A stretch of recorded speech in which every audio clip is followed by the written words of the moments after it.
Hi everyone, welcome to this new episode of the Knowledge Espresso. I am glad to welcome today Adam Kimball, Louis.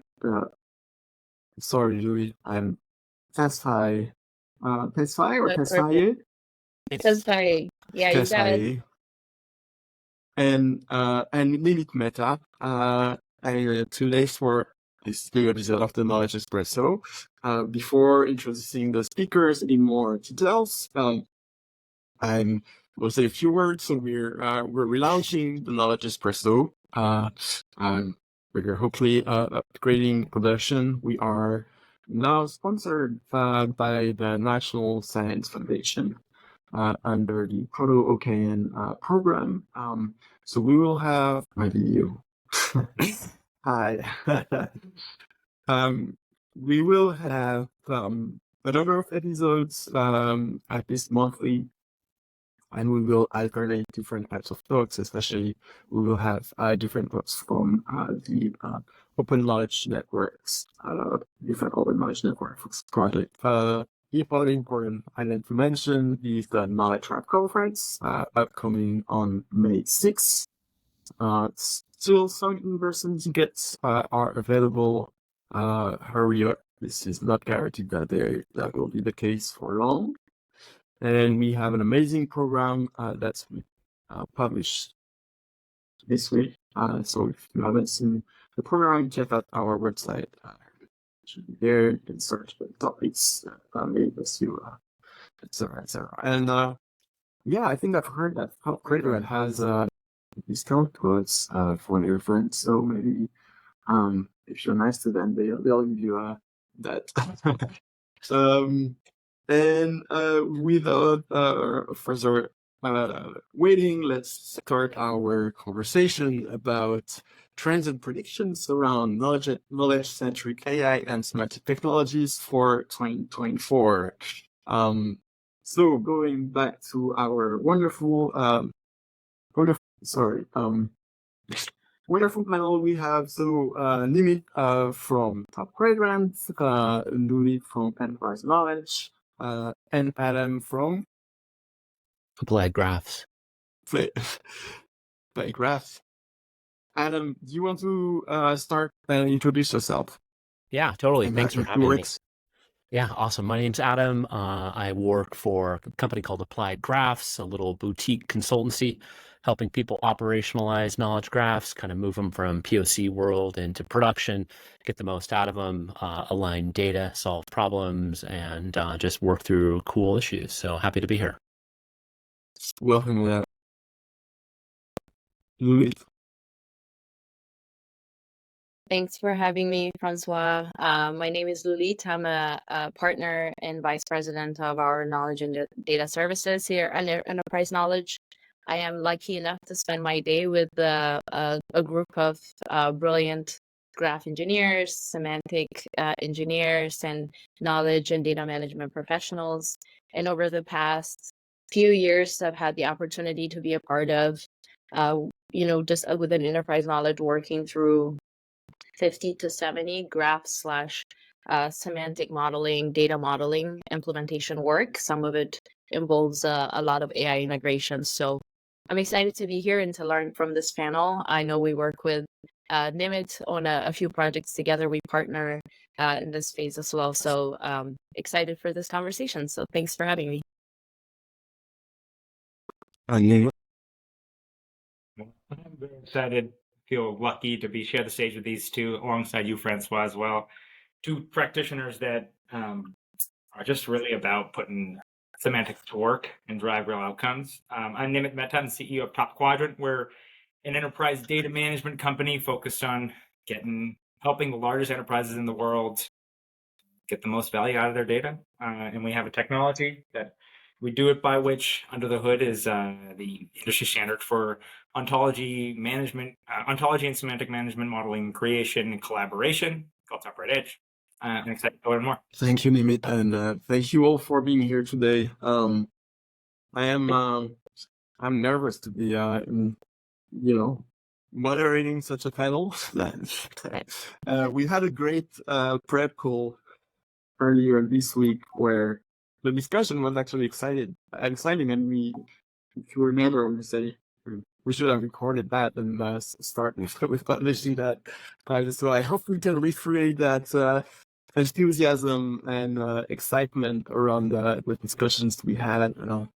I think we're really living an exciting time for our field and knowledge engineering, AI and in general. I think, I went to computer science with, computers are great. They allow the automation of tasks and things. And I think AI, has always been the goal or the ultimate computer thing, right? Where it gets intelligent to another new level. And so we're seeing evolution of this in a field that is, very tangential to ours, very close. We're as knowledge engineers, we can feel that we are part of that, and that what we do is a contribution of that. And more concretely, the development of these large language models has a very big effect around what we're doing, the way we've been doing things traditionally. It feels like there's a continuation aspect, right? From manually writing rules and axioms to using machine learning to learn automatically these sort of things, automatically extract knowledge, automatically model. But we're this is a new phase, and this has consequences. And so I think when discussing trends for this new year, this obviously is going to be a topic we are going to insist quite or spend quite some time on. What is the impact? How do we position? How is the field position knowledge engineering? How is this position in the larger AI field? We're going to discuss that first in an enterprise setting. How is data management in enterprises impacted by AI? How do we help with that? We're going to discuss that in a technical aspect. What is the effect on AI on building knowledge graphs, on using knowledge graphs, talk about embeddings and graph neural networks. And then we're also talking about this, we're also going to talk about this on the community and workforce perspective. How are our roles as engineers, data modeling, knowledge engineers, knowledge scientists evolving, and how are they going to evolve with the new developments around AI? So I think that those are the three main things we discuss and agree to debate if there is any debate today. So starting with enterprise data management, knowledge engineering in enterprise, how can we help in that direction, and what is the impact of the new technologies, and what are our predictions for 2024? Luli, I would like to open the mic with you and get your take on that. Sure. Yeah. So I think the way I would start that question is, I've been saying this for maybe the past year, which is we have become the cool kids again as knowledge engineers. And the reason why I say that is, if you ask me, what's the space like for knowledge engineers, not just for knowledge graphs, but as a whole, overarching semantics, taxonomies, ontologies, metadata management, in that space, 8 or 7 years ago, we were doing a lot of education, especially for graphs, around the value of graphs. And the pocket of the organization that were coming to us was coming from the innovative arm that is trying something new or something. They've heard the solution being used at Google, at Amazon, and from the enterprise perspective, want to pilot or prototype it.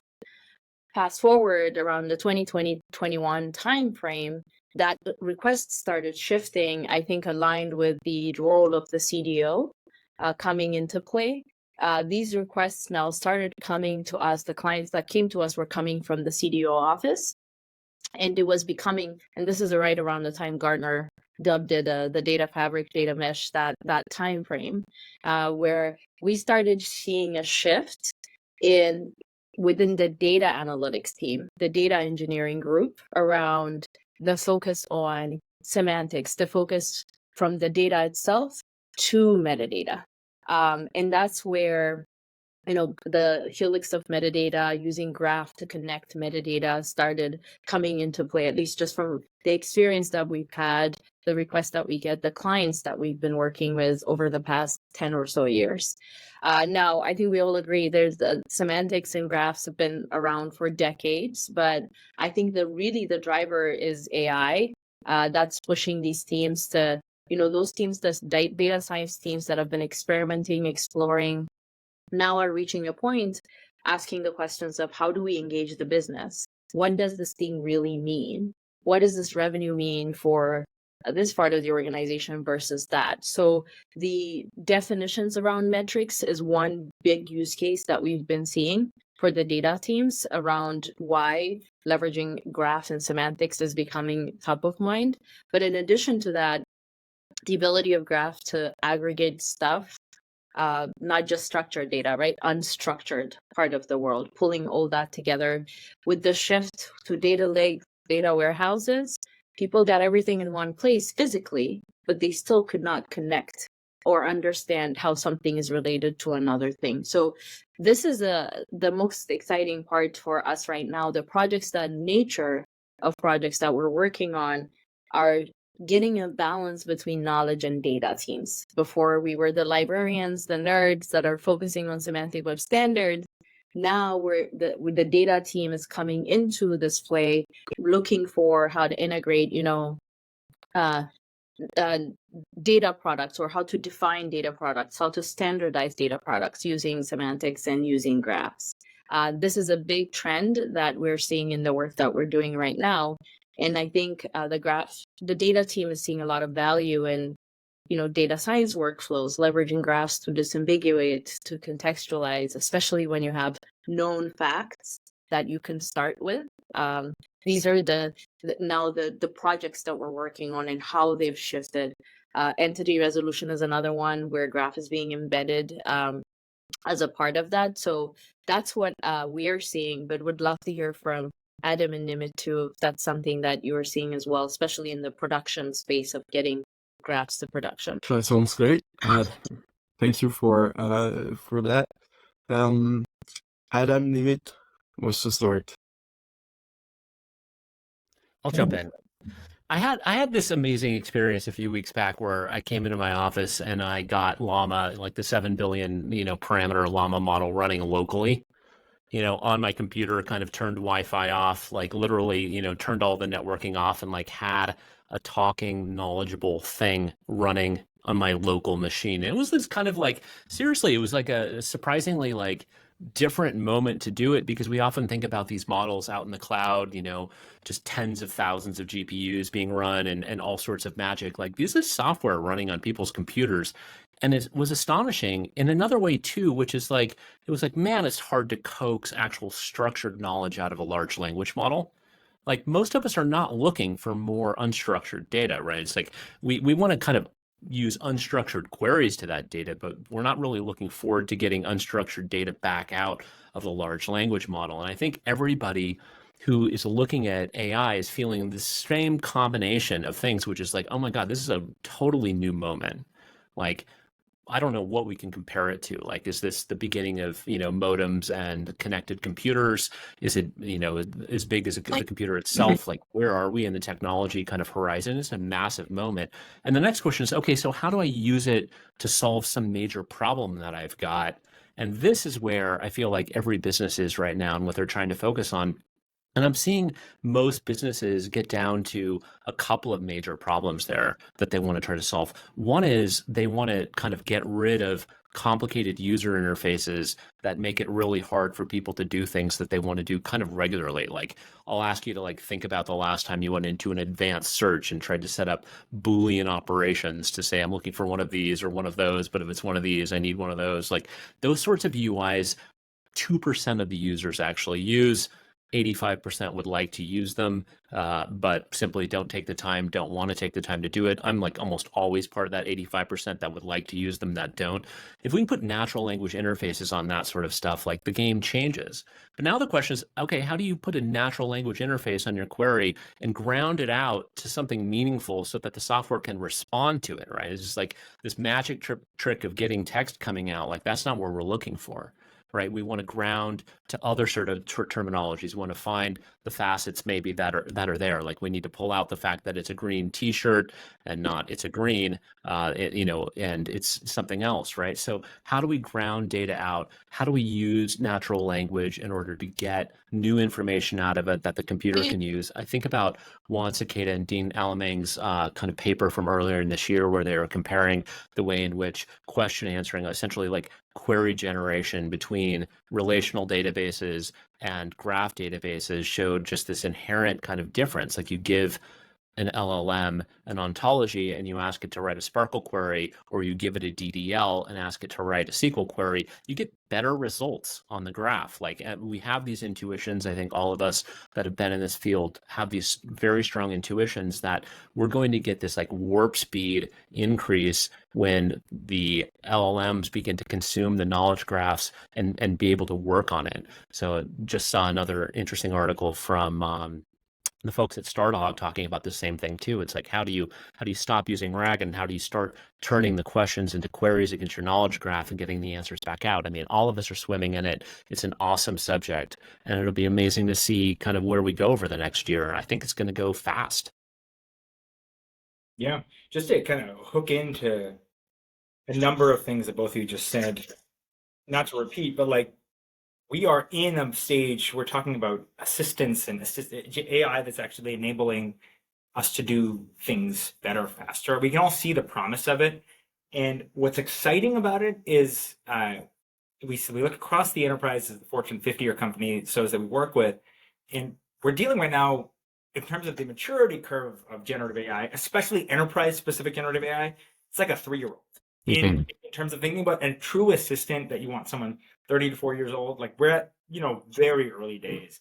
And so you're right. I mean, Adam, we also see that the piloting and testing being really, really important right now. And I think it makes sense. The testing is going where the cost of error is pretty. That's why you're talking about chatbots. That's why you're talking about assisted human in the loop activities, because at least someone can intervene and the chat and the LLM is not run loose across an organization. On the cool kids being cool now, I always thought we were cool, Lubeet, so letting me know. But I agree with you. I think I see the world of semantics as like a 10-year fight that we've been trying to like pushing a rope uphill. Right. And if you think of an organization simplistically on the data side, there's a control and the create side of the team, right? There's the control people, the data managers, governance, compliance, and the create. Those are the analytics, the product managers, the data streamers, the kind of the people that like to break rules. We on the create side of the house, I think the 10-year battle with the word semantics actually will be lost in a good way, in that semantics will win out, but it won't be called semantics anymore. Right, we're going to be talking about generative AI. It's going to be subsumed, and if you just principally semantics being, your models, your ontology, your control vocabularies, taxonomies, code lists, and the instance data that allows you to create very interesting analytical tools. The knowledge graph is going to provide a very powerful foundation for it. And I'm sure we'll talk more about this, but in the AI side of the equation, I think what's exciting about now as being cool kids is we're actually latched onto the cool side, the revenue generation side of the house. And they're seeing chief data analytics, chief enterprise architects seeing two things. Enterprise semantics being the best training ground for your enterprise LLM. Adam, to your point, the reason why you can't let an LLM run amok is because the cost of error on your local desktop helping you write an email is very low. The cost of error of implementing a data policy that could run you multiple millions of dollars of fines is very high, right? And so enterprise experience is going to be that LLMs will commoditize. You'll build your enterprise semantics. You call it whatever you want. It's that core terminology, the collective wisdom of your organization. That marriage will enable the true kind of business moving pilots that we'll begin to see. I don't think we'll see until Q4 of this year and into Q1 of next year. It's still going to be pilot stage. It's still going to be turf battles on the organization structure. And we'll talk a little bit about that later. But I think the exciting piece is we're going to get to that point where the complicated stuff, where you can't just rely on stats, but you have to rely on facts, is going to be in our sites. That sounds very good. It's all very interesting. We don't have a debate, but each of you gave a complementary part, another piece of the puzzle, right? For that whole picture of your enterprise data management, and AI, and how knowledge graphs contribute to that. So it seems to me that if we want to put that in one sentence or a couple sentences, enterprises have a lot of data. All that data needs to be organized. The best way to organize is to have to use semantic technologies in order to qualify the data, make it, describe it when it's available, and have the ability to access the data in a very detailed and fine grain, using that rich metadata structures that collect all the enhanced data, right? And so models then can use that to exactly access what they need, refer to what they need, et cetera, et cetera. Are you, since like we're all in agreement with that? So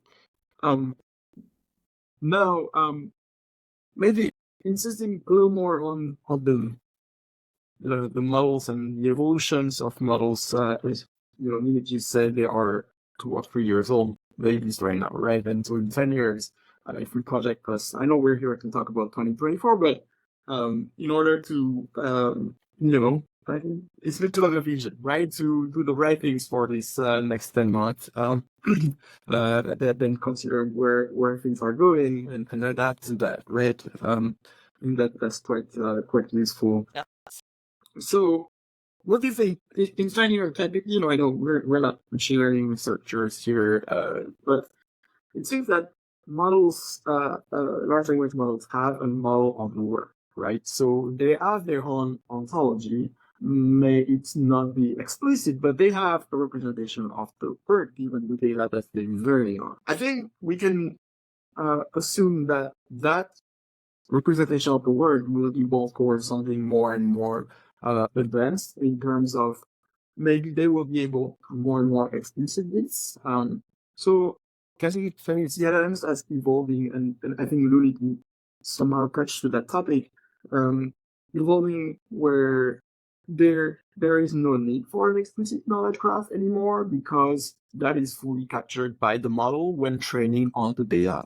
They are, from the training effort, modeling an ontology, building a knowledge graph inside. So in that case, what do you do, right? So to me, that's gonna happen at some point, right? But maybe not this year. In the 5 years that are coming, I think that has a big impact on what we do, right? So I think at least we need to consider that as a possibility.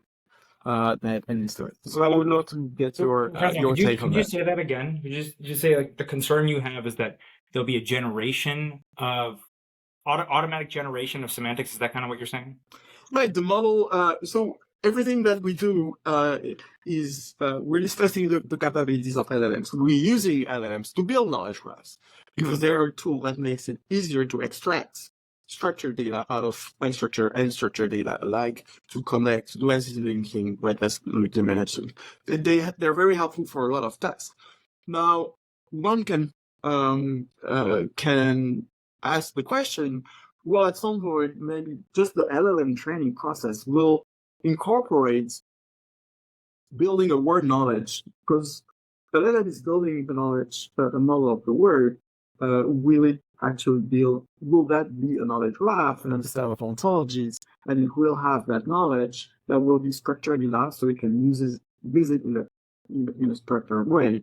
And so we can think of will there be an explicit external knowledge graph, or will we have models that will be able to ingurgitate all your enterprise data, structure, like unstructured, make sense of it, and then being able to action on it. And I'll jump in on that one. I mean, I think that humans have minds that are often kind of full of gray areas a lot. Like, you can go to two people and say, is X the same thing as Y? And they go, yeah. And you go to somebody else, like, absolutely not, right? It's all context, like how we come into the world, what kind of questions we're asking, what context we're in, changes the way that we think about knowledge. I mean, I often talk to clients about the hardest part of doing, good semantic architecture, ontology engineering, is matching the expressivity, the needs of the expressivity of a model to the organization, because you can go maximum expressive and have a really ridiculously powerful and complicated model,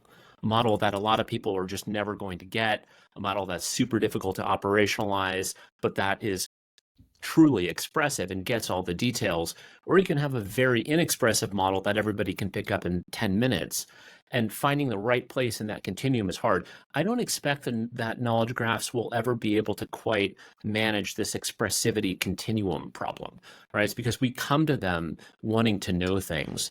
Say, for instance, like I think about what's probably going to be used in, as we start getting closer to general artificial intelligence, like around alignment. I mean, you talk about Anthropic has this idea of the constitutional AI, where there's almost a set of constitutional principles that the LLM or the Gen AI model is kind of looking for. It's kind of like, is this a moral? Is this an ethical dilemma? How do I answer it? Is this an alignment issue? These are like fundamentally human concepts. They're going to be always expressed in human ways and oriented that way. And I'd even say that's the case in the business, because often the problems that we're working on are so deeply contextual. And so I feel like the knowledge graphs inside of the models, there will be many of them, and we'll coax them kind of here and there. But most of the time we have problems that the knowledge graph or that the large language model doesn't exactly understand. And so we're still going to want to curate them for specific problems, but we're going to be using those large language models to generate them to some extent. So I see us as actually using these tools to generate them and to curate them, but to not get ourselves out of the loop.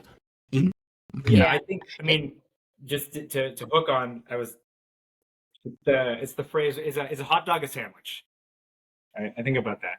It's like, well, maybe, but it depends on the context. If it's about, am I hungry? It doesn't really matter. If it's about no sandwich shops can be within 20 miles of radius of my Panera Bread, then we have a question. Can I create a hot dog stand or not? And the idea is, yeah, Francois, I probably just disagree with you. I think it comes to cost of error here. Of course, people are going to start at the stuff that's easy. And this pipe dream, and I will call it pipe dream that will forever remain, is the belief that you throw all your data in one location and you'll be able to create a knowledge graph in your enterprise semantics, and it'll all just figure it out on its own. Like the ideal promise of AI, right? Like the business user's concept of what AI is. Let me throw a bunch of data at it, throw some statistical models, and we'll figure it out from there. I don't think it won't happen, because the cost of error is wrong. And contextually, Adam, what you're saying, contextually, the application is what drives a model, right? There is a loop at the end of it all, where you don't just start with model, throw data, answer problems. Actually, the problem then actually refines the model over time, and that you don't get. You won't get it, because humans interpret the answer, right? And so that human interpretation is really important. Think of an example. When you do content tagging and discovery on a website, and determining if a hotel picture is boutique or not, right? And actually, what does that mean, right? That's a human described concept that we've determined. Once we determine it, we can run analyses on it. But if the boutique pictures are not actually what we think are boutique, then you can't scale. So the idea of that, those models, I do believe you'll create accelerators on them, and that's a huge boon for our world of the ontologists and taxonomists that we support, because at the end of the day, the more people feeling comfortable and not afraid of what is an ontology, which we're already seeing is kind of making us cool kids again, is going to be related to the fact that we're going to have ways people get stood up faster. At the end of the day, it doesn't negate the work that we need to do. Yeah, Yes. if I can add to that too. So two things that stand out to me from both what you've said, Adam and Nimitz. There is the reality on the ground of the timeline for most organizations and where they are from maturity perspective. To your point, Francois, like what are we seeing in the next? I like the balloon. What are we seeing in the? I see you agree. I will take that as an agreement. So the timeline it takes, like for a lot of organizations that we see, 70-80% of their content is just, I dare say, garbage to a certain point. It's not usable, right?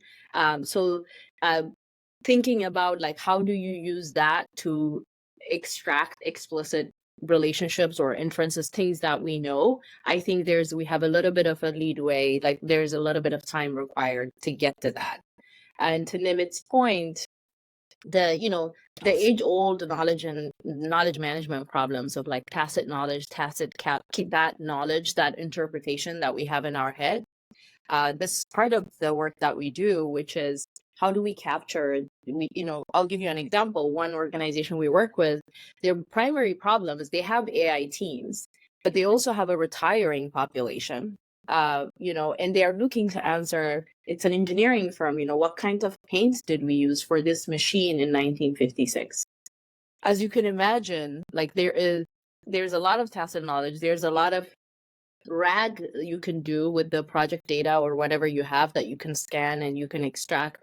But at the end of the day, there's really no way to train the model without explicitly connecting how a given person is an expert on that given topic, who, based on the audience data, the metadata that you use to enrich, and the graph that you use to enrich those relationships and inferences.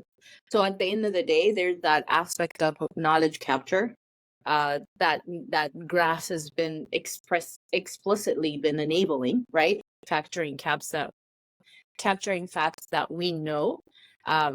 So that aspect, I don't think is going to go away. I think, Adam, that you're emphasizing that as well, that will continue to be our validation points. Maybe we extract some of this, train the model, but there will always be a need for a human, I think, to validate that. So I see it as kind of like an end, maybe not an or, an end in a sense of graph.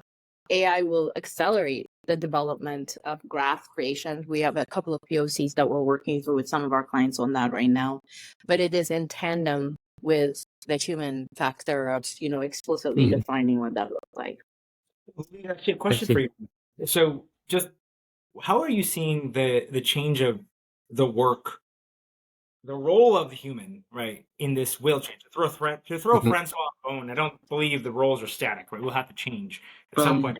Yeah, When you think and that's piece, that's something we want to discuss as a third topic of this discussion. Like what is the impact of all of that on our world, on our jobs, and how it makes life easier? But maybe some of the roles are going to disappear. Who knows? Before that, I'd like to stay on this topic. And so I think we're in agreement. We're all bringing different perspectives of this topic. But how about the businesses? How people who are less experts than we are, you guys are in touch with customers, with companies, and there's been a lot of interest on AI, right? Sure, AI, Gen AI. Is that vision shared currently? How do you see businesses being reacting to that? Are they still aware that we need good data management in order to enable good AI? Is that something that you see, or are there difficulties? There are licenses that insist a lot on this. What do you guys see in your day-to-day activities? Lily, you're smiling. Go ahead. So I think this is where Niven's 3-year-old comes into play. Because I wish people are asking that. But right now, what we're seeing, Francois, is it's there's a pocket of the organization. There's two things happening. It's on every CEO's strategic roadmap, obviously, because, everyone is feeling like they have to do something with AI. But then when it comes to execution, it's happening in a very small pocket of the organization where there are multiple of them that are not talking to each other, that are running these different elements. Something new that we've started seeing over the past 4 or 5 months, there's ChatGPT or the large language model, at least the one we know as ChatGPT. I know they've existed before, we've used them before, but as we know it, when ChatGPT put a search in front of it and it became accessible to the business mind and everyone can access it, a lot of POCs started getting launched with these large language models in the cloud space, right? Between the big ones like Llama, Google, all of the ones that we know. So that now is reaching a turning point for those organizations where they have funded a POC. That pocket of the organization has conducted a POC.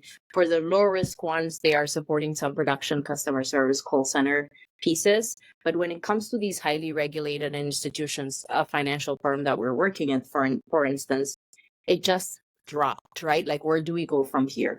There's no organizational strategic roadmap. They have not consulted compliance, right? Because they're very highly regulated. So this is what we're seeing is where we're being brought in to, one, define where do we go from here, and two, what are the data models or pieces we would need to incorporate the rest of the organizational requirements. So we're seeing a little bit of that now emerging, but there's still a good chunk of organizations that are still on the POC and rapid prototype phase where, let's throw it into a data lake. I had this conversation earlier this week. Let's throw it into a data lake, run a RAG vector database on it, and power our chatbot. And we can say a lot about how that could go wrong, but this is where most organizations are. Yeah, but the cost of getting a chatbot wrong it's fine. I mean, it's like exactly. Exactly. It's like I think for our side, Francois, to answer your question, it's gone from the question, if I summarize it, is does the business side of the house care about or asking more for data management principles than they used to? And it's gone from hell no to no, right? It's like we're not. No, they don't. No, they don't. The business users care about things get done, not how they get done, right? Black box versus open box. It's a boon if you put the right glasses on, right? And the fact is, and I made this artificial distinction at the top: the control and the create plane. Create could just be the business users. Control could be the tech. You could make analogies there.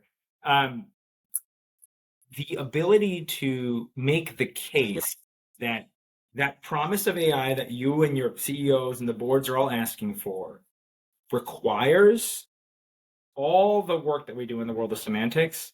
That's it, right? That's the challenge, and it's also an opportunity for all of us here, because that case to be made is being made a little bit by the market for us, which is good. It's being made by vendors, others in the world that we talk about. And so we have work to do to really kind of help our customers succeed there. But at the end of the day, everything you build here will and help power your AI pipeline. That's a hugely opportunistic position for us to be in.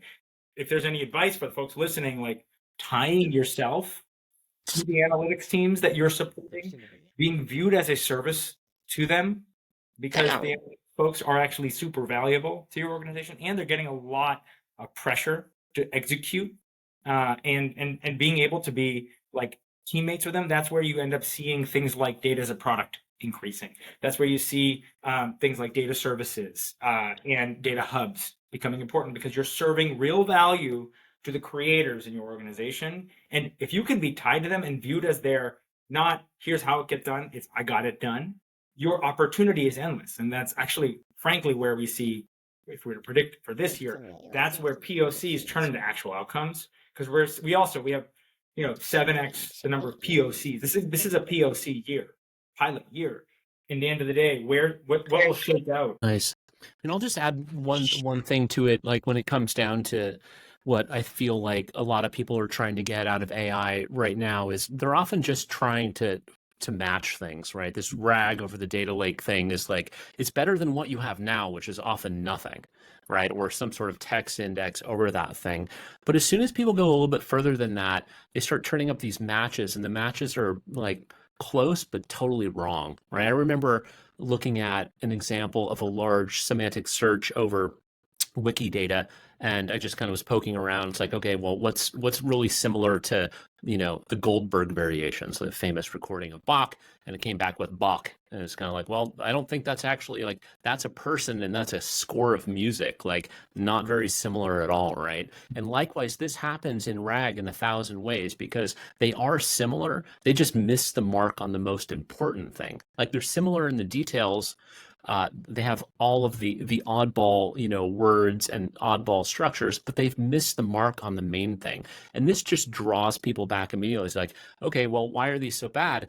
And the question is, well, how do you know that they're bad? And well, because it didn't match it at all. I was looking for an apple and it gave me a vanilla bean. And you say, well, is there any sort of taxonomy behind this that we can describe to this model how you get closer matches? I'm like, oh, well, we started an initiative, right? And it's like, and it refires all of those things again because the AI is like breaking through many walls, but at the end, the matches are still weak in many cases, and they want them to be better. And they realize, oh, now we need to get back in order to more structured information because there's a priority of these dimensions. Just matching 2 of the 3 dimensions is not enough if the most important dimension is the thing itself, right? And so I find that it's a wonderful thing for us because most people are seeing it for themselves as opposed to having this visionary person who's like, what you really need is an ontology. It'll help you solve all these problems, blah, blah. They're like, oh, what we really need is like maybe some structured data here. And that is awesome because now we can step in and be like, okay, we've been, working in this discipline for 20 years. There's a lot to learn. You're not the first one to try to solve the problem and really get it kickstarted. Okay, that's great. Thank you all. So now I'd like to switch to the topic of tooling. So here, Adam, Luli, you are using tools, you are offering tools to your customers. You are using tools to build knowledge graphs and ontologies. Maybe you're developing the tools or offering a tool instead of tool. How do you see tooling evolving for this year and the best? Let's be large. What is the demand? How is there an adaptation that needs to do tools need to evolve for evolving in that landscape, and what you see will be these evolutions? Well, I'll jump right in. I'll take it right off the bat. I saw something, Nimit, that Edge is going to have some large language model functionality in it here coming up super soon. I think that sort of stuff, like everybody needs a copilot, no matter if it's on your IDE or it's sitting in PowerPoint or it's actually in your terminology management tools and stuff. That's going to be a huge thing to be able to ask questions about, are there standards that are like this? Right, I've got some controlled vocabulary. Are there any standards that are like that? Can you get them? Can you import them? How can we take a first cut at aligning things? And that's this weird intersection about like how AI is actually going to influence how we build ontologies and build graphs. I mean, that's an enormous change that we're going to be seeing. And I think we're going to see just a lot more people needing terminology management, one level or another. I think that some people who never knew they needed it at all are suddenly going to do it, and other people are going to want to up their game. And I think it's going to put a lot of pressure on a lot of companies to make sure that their tools integrate with like modern development stacks, right? It's like often I feel like one of the things that's always difficult for me is kind of going to the engineering side of the house and saying, okay, well, here's how we're going to have to do this. Like, what do you know about RDF and blah, blah, blah. Like that stuff has got to change. And again, I think Edge is doing a great job on that front by offering GraphQL interfaces. Like we just need to make it easy for other people to hook up to these tools and these systems and get it moving along. We need to stop being, the oddball character on the corner and kind of turn into, I guess, the cool kids that we are here and have people want to use our tools as opposed to often pushing them on other people to use. Yeah, it's we work within space with a lot of tools. One, the top quadrant being one of the top ones in the space, right? And you know, I would say I have a lot of opinions on this, but in the interest of time, I'll kind of summarize it in three categories of the things that I am seeing. Um, One is Adam, you called it out, which is integration with AI. It is becoming, these tools be, be providing like self-serve capabilities to organizations. So, which goes into the second thing, which means they're coming out from being used to be a middle layer to like a customer facing layer. Before it used to be for the knowledge engineers, for the librarians or for the data scientists. Now they're becoming there is an emerging need for these tools, the semantic engineering tools, to be available for the layperson so they can tag content, describe stuff, contextualize. So that self-service is a big need that we're seeing emerging in this space, and in order to serve that, the tools like Top Quadrant and everyone else is, I think, integrating with these natural language capabilities, AI capabilities, analytics capabilities directly to what used to be a middle layer, right behind the scenes type of tool. So that's a major shift. Another one is we're seeing consolidation in this space. There used to be many tools, again, middle layers. Now we're seeing the Databricks and the Snowflakes kind of acquiring or pulling in these tools to create their own semantic layer as an offering. The Microsoft Fabric solution is a great example of like these large companies buying solutions to provide a semantic layer as part of their ecosystem. So that's another thing that we're seeing in some spaces. Now, when it comes to semantic web standard, there's a lot to be said about how many of those tools actually abide by or provide that interoperability. You end up getting into this vendor lock situation again because they have very specific ways on how they do this. But that may be the noise part of this space right now that we're kind of living through with some consolidation. But the one I'm excited about is these tools being more customer facing, like self-service, access, standalone system that kind of sits on top of everything else and provides that semantic layer. Nothing else to add there other than more just like things that we see in our product development is if we can elevate a little bit, step back, just two pieces of advice for folks as they decide and think about this. It's really just thinking about Lily, you mentioned that the vendor lock is a real issue. And especially like, I think for us as a company, and I promise this is not like so as us as a company, it's important that we don't have vendor locks. Some open standards make it really easy for you to get the exact tool you want. And that consolidation piece, I think the idea of seeing one-stop shop platforms versus the best of breed reference architectures that get you what you need. I don't think we're there yet. I think the consolidation's happening out of panic more than it is and the people are acquiring engineers a little bit more than it's like we're actually designing the reference architectures that matter to organizations. And so the idea of bring your own LLM, bring your own triple store, bring your own metadata model, bring your own point solutions around tagging and classification and catalog. These are all, it's still a plug-in. There's still plug-and-play needs there. And so we're thinking about our architecture internally and saying, hey, do we do everything? Or is it really still what we know to be true is do the thing you do best and just support the ecosystem? Because then, in a way that then the best ideas win, right? And that's a company value of us. So. Sounds Absolutely great. agree with that. Yeah.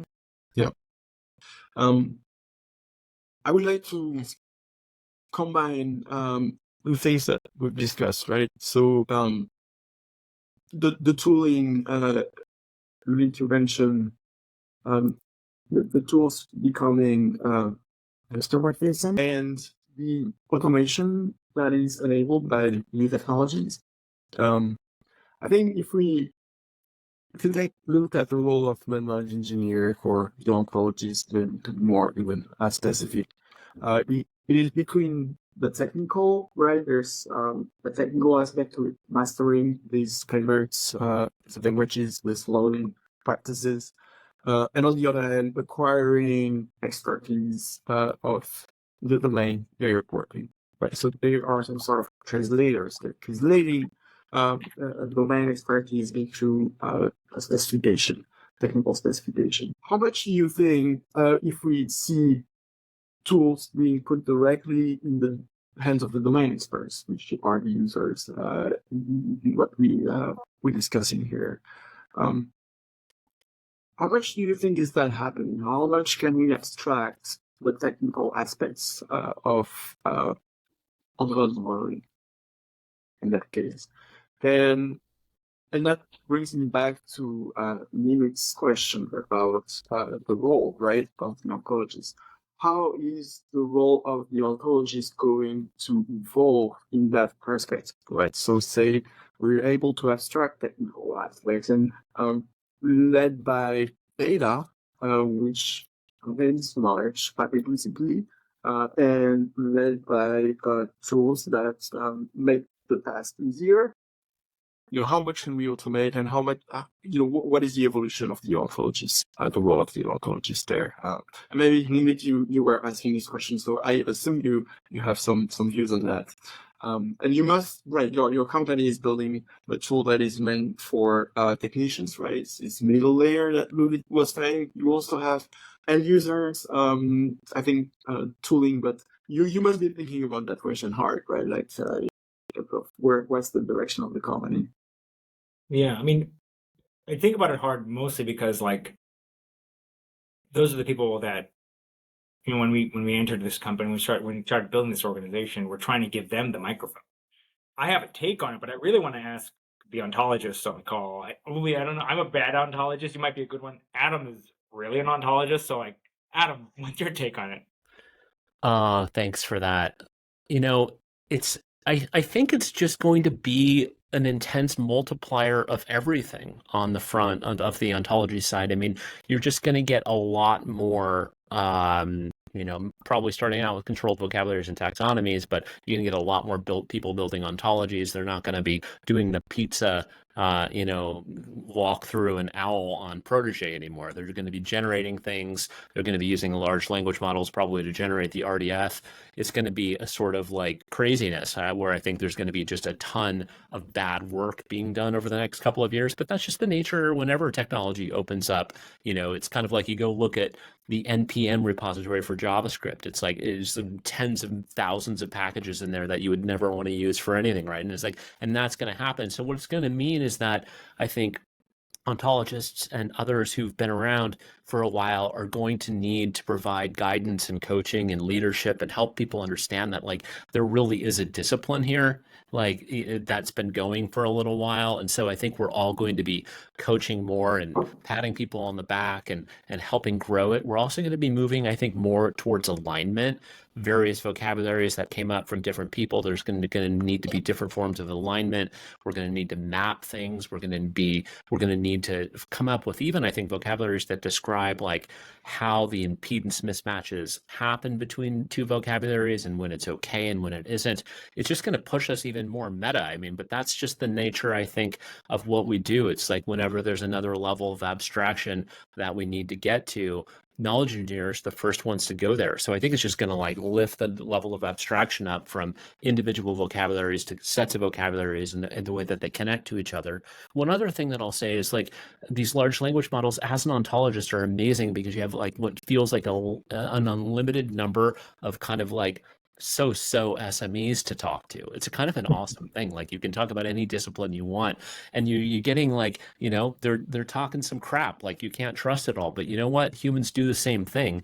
And so it's just going to allow us to, in many ways, have more interviews and more SMEs, and it's going to make the ontologist a better interlocutor and questioner and aligner of information because there's now nonstop kind of BS in all of our streams, and that's not changing. It's only going to get worse. And so trying to clarify that becomes a new problem.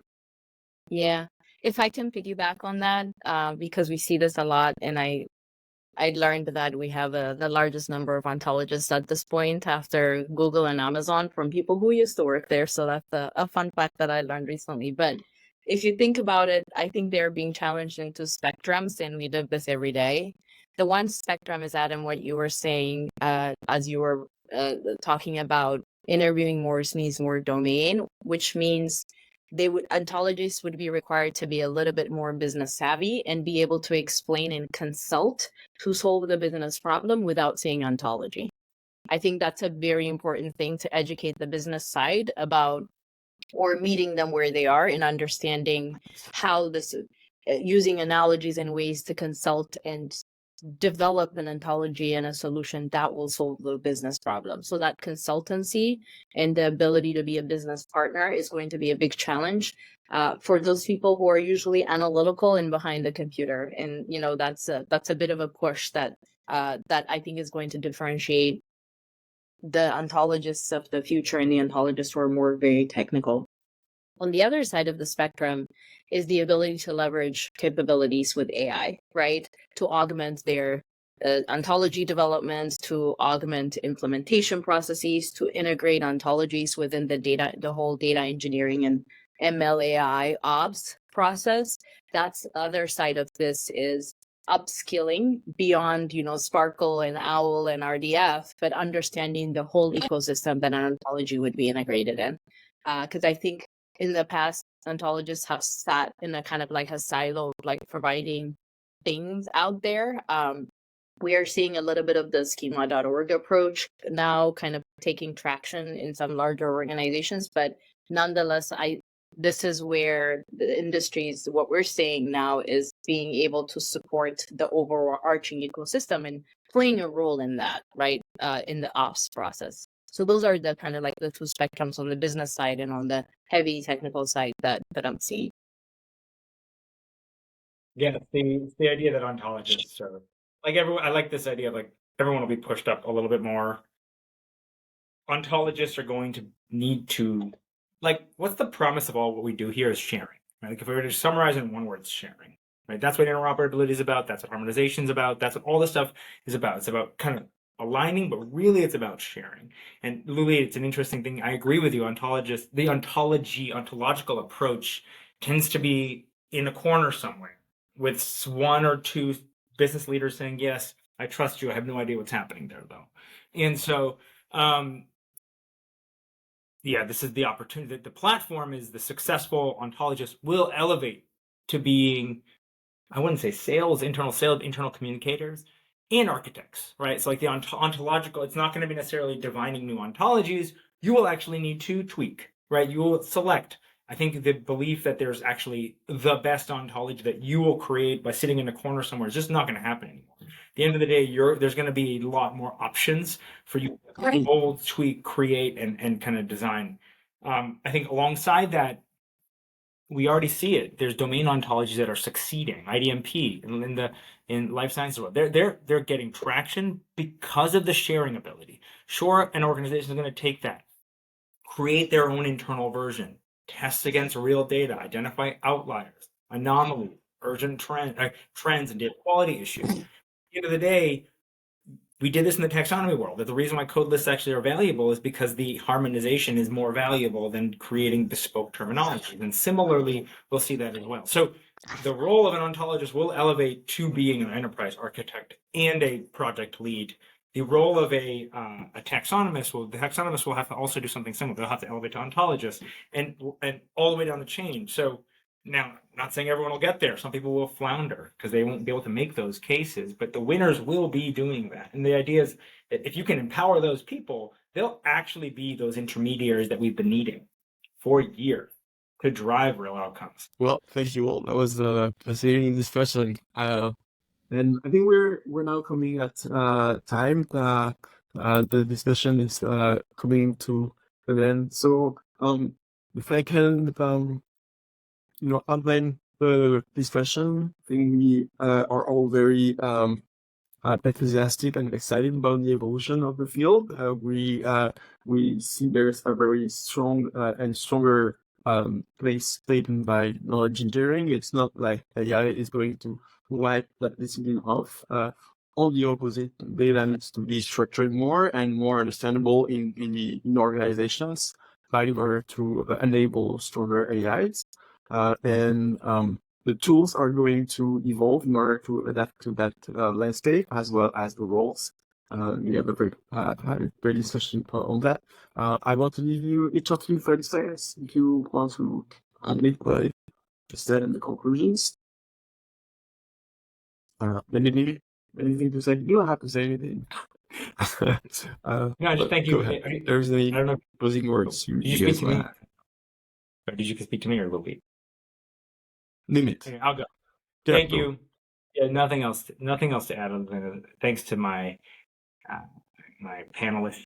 And yeah, we'll see you guys at the Knowledge Graph Conference. Yeah, no thank doubt. you, Francois. This is for you. I think this conversation is going to be going on all over the place in New York in May. It'll be fun to have it with a lot of people. So thank you all for including me. I appreciate it. Great. So see you all in a month and a half in New York. Hopefully the weather will be warmer than what it is today. So KGC will be on May 6 to 10. University and online as well. So if you cannot or do not want to come, feel free to join virtually. There will be a 3-month replay for every session that will happen at the conference as well. And there are plenty of side events. Check out the website. Plenty of ways to get involved. Still possible to get involved. And yeah. Thank you, Aaron. Thank you, Lulit, and thank you, Nimit. Just a quick recall that this Knowledge Espresso series is now sponsored by the National Science Foundation and under the Pro-OKM program, which is helping building a set of knowledge graph, knowledge networks. And this episode is also sponsored by Top Quadrant as part of their partnership with KGC and its sponsorship. So thank you, Top Quadrant, to support KGC. And thank you all. Have a good rest of the week. Thanks, See you Francois. all. Thanks, everybody. Thanks.